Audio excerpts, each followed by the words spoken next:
Just look at this mistake. One misplaced pass from Zubimendi was all it took, as Brian Mbeumo pounced to score, swinging the momentum in Manchester United's favor in a dramatic 3-2 win over Arsenal. Michael Carrick continued his impressive run as Manchester United manager, becoming the first coach to beat Arsenal at the Emirates this season.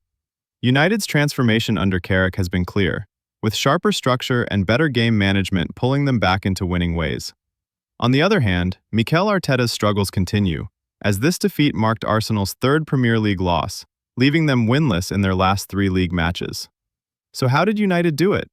Let's dive into the tactical battle that decided the game.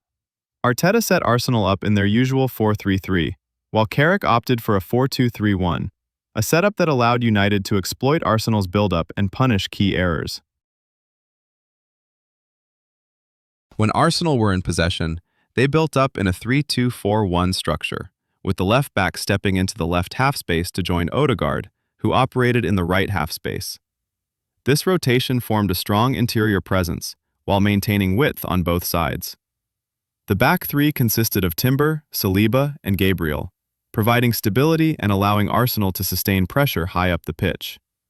Out wide, Saka held the width on the right, while Trossard did the same on the left, pinning Manchester United's fullbacks and stretching the defensive line horizontally.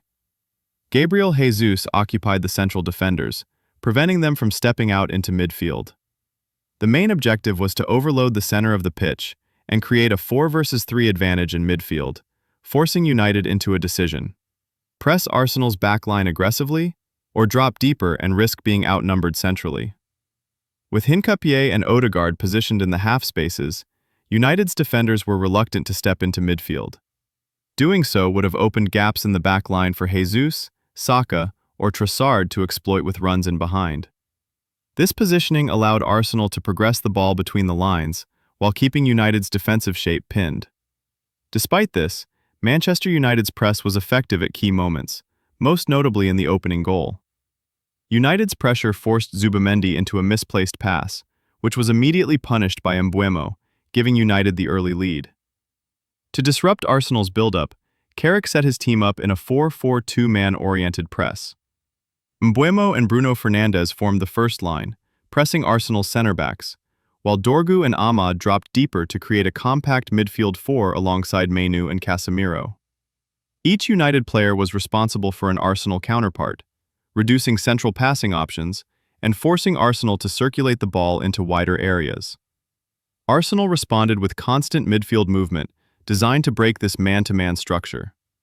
Players rotated positions, dragged markers wide, and created clearer vertical passing lanes into the forward line. Odegaard in particular dropped deeper and wider at times to receive under pressure and drive Arsenal up the pitch. Once Arsenal progressed into United's half, they focused on attacking from wide areas. The wingers combined with midfielders and defenders to form passing triangles, while multiple players attacked the penalty area in anticipation of cutbacks and crosses. On the right, Saka, Odegaard, and Saliba combined to create overlapping and underlapping runs that aimed to destabilize United's defensive line. On the opposite side, Trossard formed similar combinations with Rice and Nketiah, ensuring Arsenal maintained threat on both flanks. To limit Arsenal's influence in the final third, United often dropped into a back 5. When Arsenal attacked down the right, Dorgu dropped into the defensive line to support Shaw against the overload of Saka, Odegaard, and Saliba. On the left, Ahmad tracked back to help Dalot deal with Trossard, Nketiah, and Rice.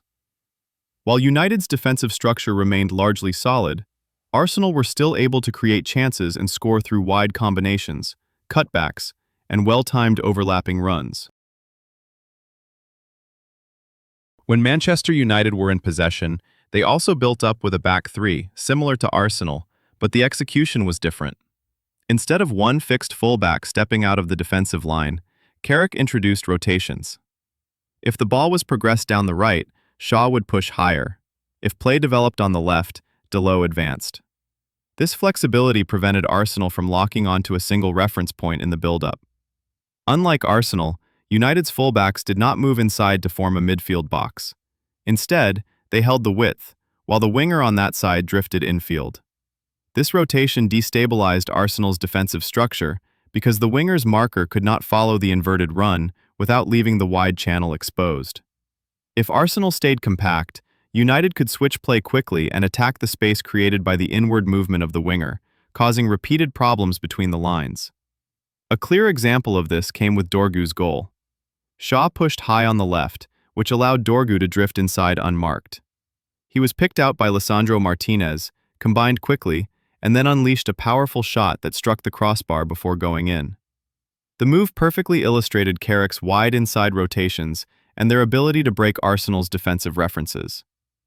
To disrupt United's build-up, Arsenal initially applied a man-to-man press.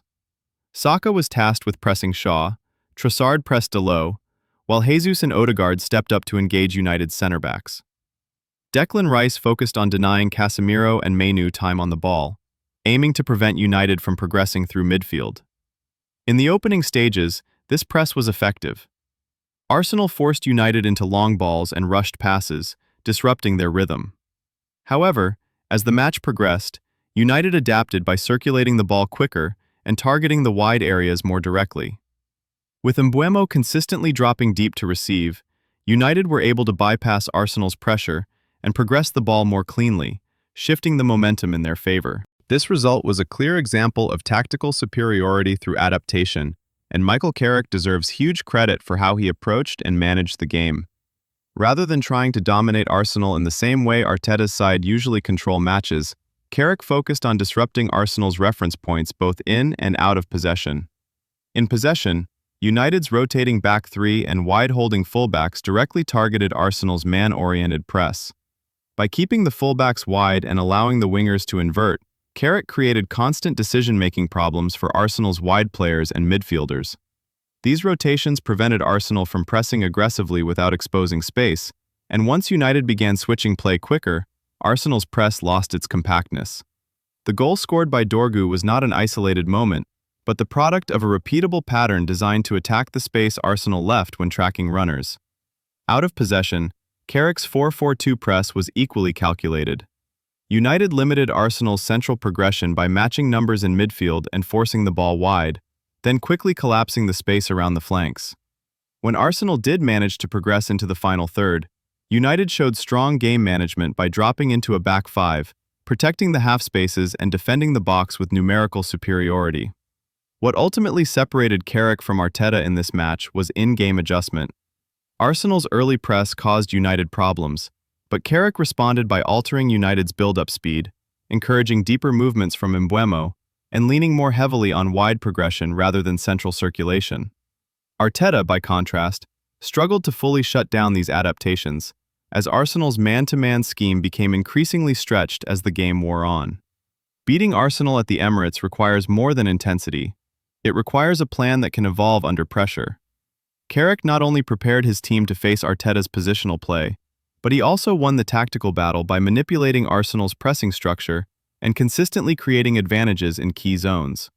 This victory reinforced Carrick's growing reputation as a coach capable of executing and adjusting a high-level tactical game plan against elite opposition.